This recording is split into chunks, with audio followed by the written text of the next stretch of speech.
Hi, it's Marco Zamuner, winemaker for Magnotta Winery, and today we're going to talk about our Blanc de Blanc sparkling wine. Blanc de Blanc just simply means that it's a white sparkling wine made out of white grapes, and in this case we're using 100% Chardonnay grapes. These grapes are hand-picked and selected by hand, and we're using them to harvest just before the regular time, just so we keep higher acidity and crispier flavors.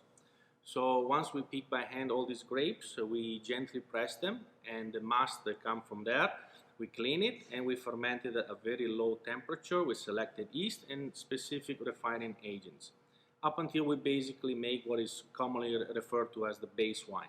Afterwards, we take this wine and we place it in a bottle where a secondary fermentation will take place. All the gases produced during the secondary fermentation will be trapped inside a bottle up to 6 atmosphere of internal pressure. During this time, a series of flavor, of course, will come and it will intensify the apple and pear flavor that you get from the primary fermentation. And this fermentation will keep going until there are no more natural residual sugars, and all the yeast and the byproduct will settle on the side of the bottle. The bottle will remain in this place for up to 2 years, and during this time a series of very specific flavor, earthy, nutty, creamy flavors that come from this traditional method will happen up to 2 years, depending, of course, of how we like. We have to taste it and then try, of course, if this is something that we are happy with. When we are happy with the wine produced, now is a question of removing the sediments that are inside the bottle. And for this, we are using riddling cages where we put this bottle upside down. And basically, the idea is to have all the sediments that are at the bottom of the bottle to go at the tip of the bottle itself. Once we achieve that, so the wine is completely clear above it and the sediments are on a little disc here at the bottom, we use a special machine where we freeze this part of the bottle so it becomes like an ice cube, and then at that time we open the crown. The internal pressure of the wine will release this ice cube. And then at this time, this is where we will add our Icewine dosage, which is really one of the more important characteristics of this wine, and we'll top up the bottle. And then we will close the bottle with a natural cork and the cage. So when opening a bottle, always hold with your thumb the cork in place, just to make sure that the internal pressure is not going to release the cork without you want it to. So once you release the cage, the cork most likely is not going to move because, of course, it's held in place by the pressure of the cork itself. So you just hold with your left hand the cork. You never spin the cork, you always spin the bottle, just a quick little turn to release the pressure, and then you pour the wine.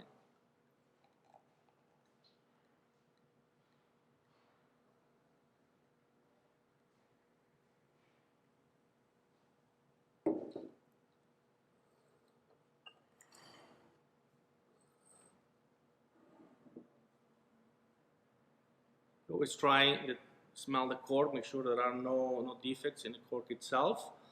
And then you can pour one time and then you pour a second time just to fill up the glass.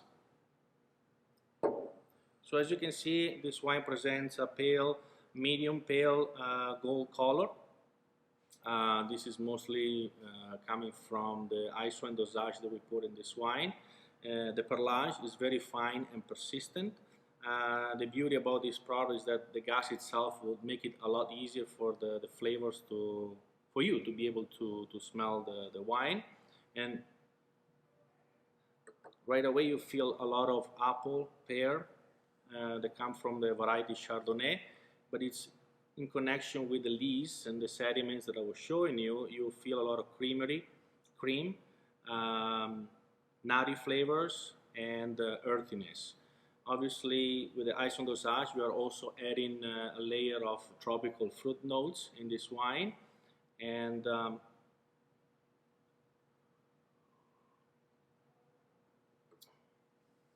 The taste, of course, is fairly dry because the only little bit of sugar that is inside is from the Icewine Dosage.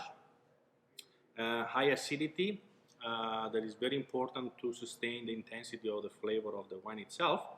And also the high acidity is what makes this wine, pretty much we can pair them with anything that we can possibly imagine with. That's the beauty about the sparkling wines.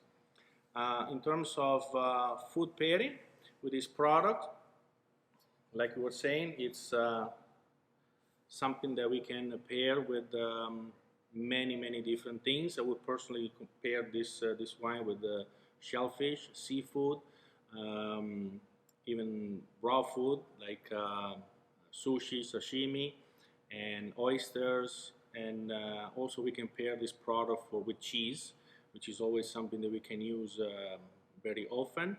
And we are going to also pair with any hors d'oeuvres or charcuterie that you can have it. Always have to be served chilled and enjoy.